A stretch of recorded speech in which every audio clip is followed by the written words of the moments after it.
Kami langsung menuju ke ruang sidang Pengadilan Negeri Jakarta Selatan. Saudara Richard Eliezer sudah masuk ke dalam ruang persidangan di Pengadilan Negeri Jakarta Selatan untuk kembali melanjutkan persidangan pada hari ini. Kuasa hukum dari Richard Eliezer akan menghadirkan ahli untuk dimintai keterangannya. Keterangan ahli yang akan hadir pada sidang kali ini adalah Albert Aris yang merupakan ahli hukum pidana dan juga sekaligus merupakan tim sosialisasi KUHP nasional. Ini adalah keterangan ahli yang akan meringankan terdakwa Richard Eliezer setelah pada Senin kemarin dihadirkan juga 3 ahli untuk dimintai keterangan. Mulai dari Guru Besar Filsafat Moral Frans Magni Suseno, lalu juga ada psikolog klinik dewasa Liza Mari Japri, dan yang terakhir ada juga psikolog forensik Reza Indragiri Amril. Dan hari ini akan melengkapi keterangan ahli yang sudah ditanya pada hari Senin lalu, yaitu ahli hukum pidana Albert Aris.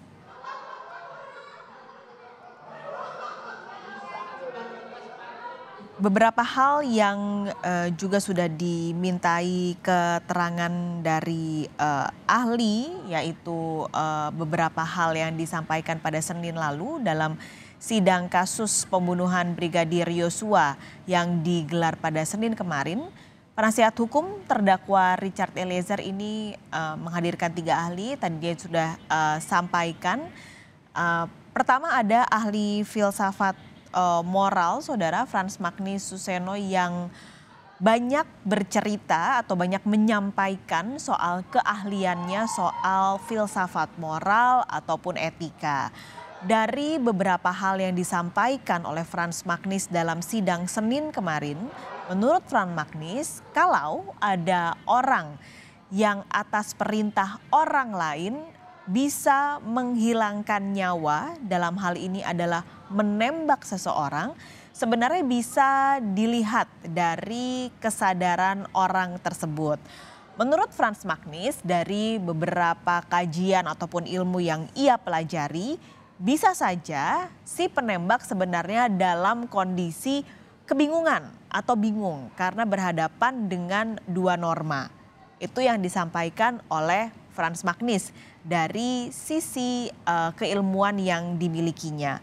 Sementara dari ahli psikolog forensik yang pada Senin kemarin menghadirkan Reza Indragiri, ini menyampaikan kalau ada kemungkinan Richard Eliezer ini memiliki atau menghadapi tekanan yang sangat besar saat menerima perintah dari Verdi Sambo sebagai komandannya ataupun atasannya. Nah, atas kondisi yang diistilahkan oleh Reza Indragiri adalah superior order defense. Jadi dari 2 ahli ini sama-sama memberi keterangan yang mirip soal kondisi Richard Eliezer ketika di Juli lalu menembak almarhum Brigadir Yosua, saudara. Nah, sekarang hari ini untuk melengkapi keterangan-keterangan ahli yang sudah disampaikan di Senin kemarin akan dihadirkan juga dari sisi keilmuan hukum pidana dan akan disampaikan oleh ahli hukum pidana Albert Aris. Nah, sementara itu 1 ahli lagi yaitu dari sisi psikologi klinis Liza Mari Japri menjelaskan soal kuasa, kembali soal kuasa yang banyak disampaikan dan juga ditekankan oleh ketiga ahli yang hadir pada Senin kemarin. Kenapa sulit sekali mendobrak ataupun menghilangkan situasi dalam penuh tekanan misalnya. Nah, ini menurut Liza Mari Japri, orang yang berada di bawah relasi kuasa biasanya akan menjalankan perintah karena memiliki memori soal konsekuensi. Jadi kalau nanti menolak perintah tentu ada konsekuensi yang harus dihadapi. Nah, ini juga jadi salah satu keterangan yang disampaikan. Kalau Anda lihat, saudara, dari ruang Pengadilan Negeri Jakarta Selatan, ini adalah gambarnya kalau Anda lihat di sisi tempat penonton ini biasanya kalau sidang Richard Eliezer sudah pasti akan ada tim dari LPSK, mengingat Richard Eliezer merupakan justice kolaborator, maka setiap persidangan akan ada tim dari LPSK. Tapi tidak hanya itu, karena sudah beberapa kali persidangan, ini ada juga kelompok ataupun komunitas yang menamakan dirinya sebagai pendukung Richard Eliezer yang selalu hadir dalam persidangan Richard Eliezer. Jadi kalau tadi Anda lihat dari tempat penonton ataupun tamu berdiri, ini banyak juga kelompok pendukung Richard Eliezer yang menyaksikan jalannya sidang pada hari ini. Tadi juga kuasa hukum Richard Eliezer yaitu Roni Talapesi sempat meminta Richard Eliezer untuk berdiri membalikan badan karena ada beberapa orang yang meminta untuk memfoto Richard Eliezer dari tempat mereka berdiri.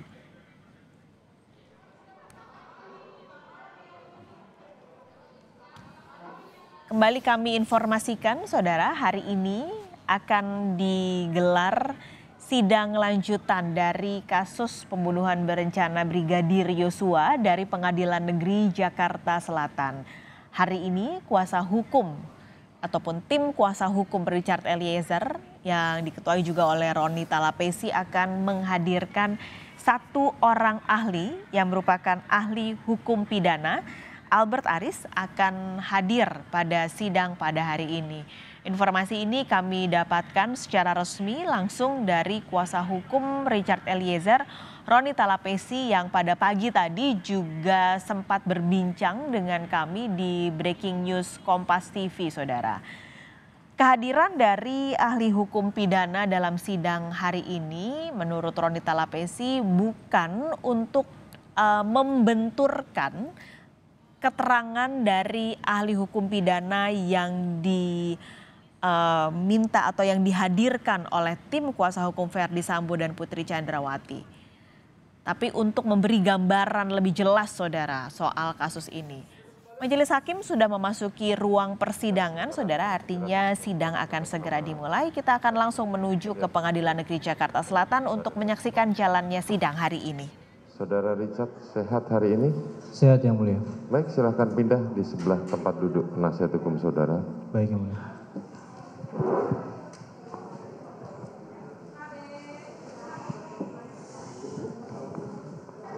Saudara penasihat hukum, hari ini kesempatan saudara untuk menghadirkan saksi meringankan atau saksi ahli. Sudah hadir? Terima kasih Mulia dan terima kasih Jaksa Penuntut Umum juga para hadirin yang sudah hadir bahwa hari ini kita akan menghadirkan satu ahli pidana yang mulia. Ahli pidana. Silakan dihadirkan. Ya.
Silakan duduk. Silakan.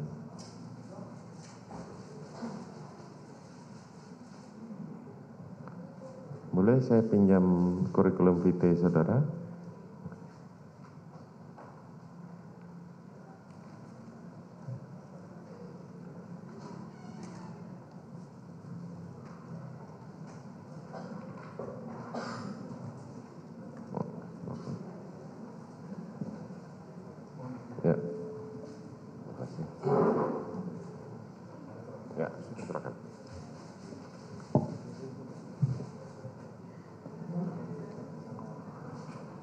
Dr. Albert Aris SHMH, betul ya?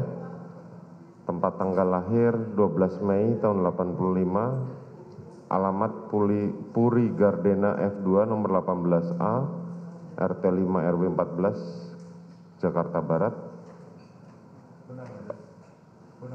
Benar ya? Agama Kristen Protestan, pekerjaan pengajar Fakultas Hukum Universitas Trisakti. Ya. Saudara dalam hal ini sebagai ahli untuk menerangkan apa? Mohon izin majelis, Ya. saya hadir di sini untuk menerangkan mengenai kesalahan, pertanggungjawaban, dan juga perintah jabatan atau amtelk bevels sebagaimana dimaksud pasal 51 KUHP. Baik. Baik, sebelum saudara memberikan keterangan, saudara terlebih dahulu disumpah. Saudara kenal dengan terdakwa? Tidak ada hubungan keluarga juga ya? Baik, silakan berdiri dulu, diambil sumpahnya.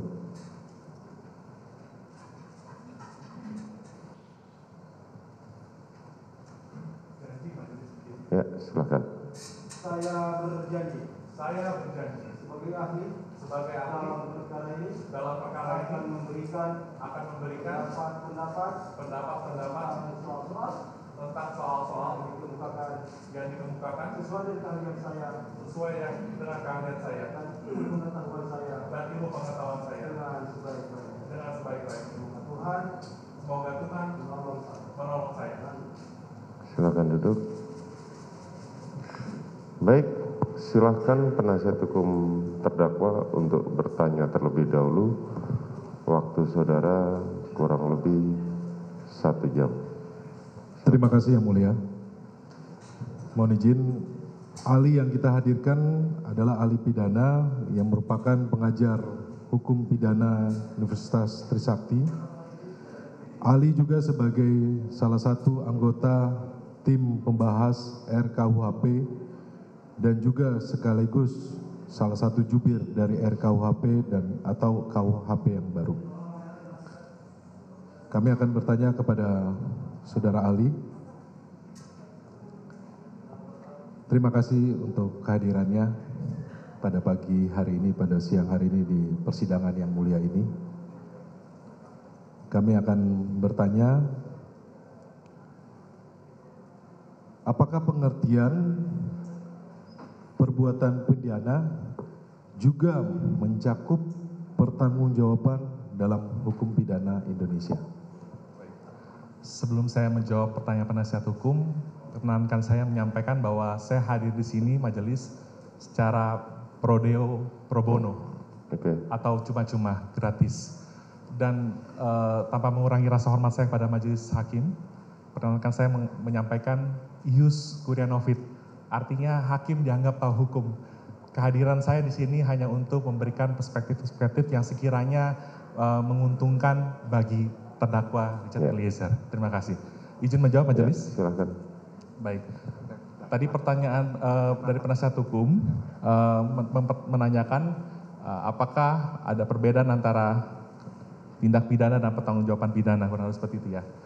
Tindak pidana adalah suatu perbuatan yang dilarang dan apabila dilanggar diancamkan dengan sanksi atau nestapa berupa hukuman pidana.